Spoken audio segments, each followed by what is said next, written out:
Hello everyone, welcome back to my channel. అందరూ ఎలా ఉన్నారు? ఈరోజు వెజిటబుల్స్లో అందరికీ నచ్చేటటువంటి వంకాయతో ఒక టేస్టీ రెసిపీ చేయబోతున్నాను. ఏం కర్రీ అనుకుంటున్నారా? నూనె వంకాయ అండి. ఇది మా అత్తయ్య గారి రెసిపీ. ఆఫ్టర్ మ్యారేజ్ తర్వాత మా అత్తయ్య దగ్గర నేర్చుకున్నాను.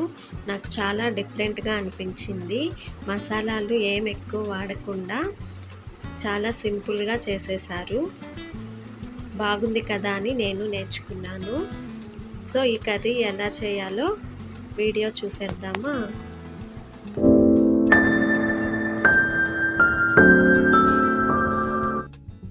ఈ వంకాయలన్నీ మా గార్డెన్లో పండిన వంకాయలే. ఇందులో 2 రకాలు ఉన్నాయి. ఈ రకం అయితే ఇప్పుడు వేసిన చెట్లు, ఇంకో రకం వచ్చేసి ఇంతకు ముందు వేసాము. అవి చాలా ఒక 100 పైగా కాసాయి. అందరికీ పనిచేసాము. అప్పుడు విత్తనాలు పడి మళ్ళీ పక్కన ఇలాంటి చెట్లు వచ్చాయి. అందుకని 2 రకాలుగా ఉన్నాయి వంకాయలు. ఈ నూనె వంకాయ కోసం ఒక పొడి ప్రిపేర్ చేసుకోవాలి. దానికి కావాల్సిన ఇంగ్రీడియంట్స్ ఏంటో చూద్దాం. వేరుశనగపప్పు, పచ్చిశనగపప్పు, పుట్నాల పప్పు ఈ 3 ఈక్వల్ క్వాంటిటీస్లో తీసుకోవాలి. నేను 2 స్పూన్స్ తీసుకున్నాను. ఇంకా కొంచెం ధనియాలు, జీలకర్ర, ఎండు కొబ్బరి, ఎండుమిర్చి, కొన్ని మెంతులు తీసుకోవాలి. చింతపండు ఇలా కొంచెం సోక్ చేసి పెట్టుకోవాలి. ఇప్పుడు ఇవన్నీ ఫ్రై చేసుకోవాలి. ఆయిల్ ఏం లేకుండా దోరగా ఫ్రై చేసి పెట్టుకోవాలి.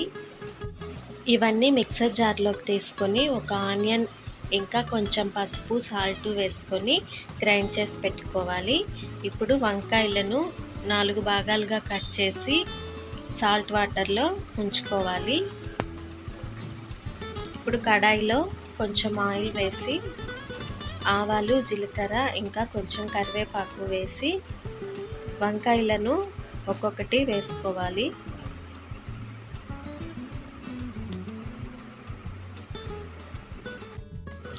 ఈ కర్రీకి నేను టొమాటో అసలు యూజ్ చేయట్లేదండి. నూనె వంకాయ కాబట్టి ఆయిల్ కొంచెం ఎక్కువగానే పడుతుంది. పేరులో ఆయిల్ ఉన్నప్పుడు కూరలో ఆయిల్ లేకపోతే ఎలా చెప్పండి? ఇప్పుడు కొంచెం సాల్ట్, పసుపు వేసుకొని వంకాయలను ఒక 50% కుక్ చేసుకోవాలి.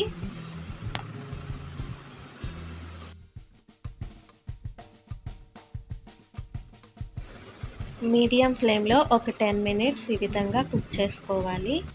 చూడండి, వంకాయలు ఇలా సాఫ్ట్గా అయ్యాయి. ఇప్పుడు మనం గ్రైండ్ చేసి పెట్టుకున్న మసాలా పేస్ట్ని యాడ్ చేసుకోవాలి. ఈ మసాలా పేస్ట్ అంతా ఆయిల్లో కొంచెంసేపు వంకాయలకు పట్టే విధంగా ఫ్రై చేయాలి. ముందే మనం ఫ్రై చేసి గ్రైండ్ చేసుకున్నాం కాబట్టి ఎక్కువసేపు వేయించిన అవసరం లేదు. ఒక 2 మినిట్స్ వేయించుకుంటే సరిపోతుంది. ఒకసారి మిక్స్ చేస్తున్నాను.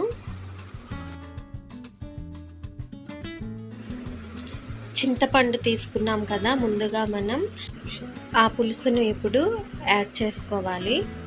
అలాగే ఒక గ్లాస్ వాటర్ కూడా వేసుకోవాలి.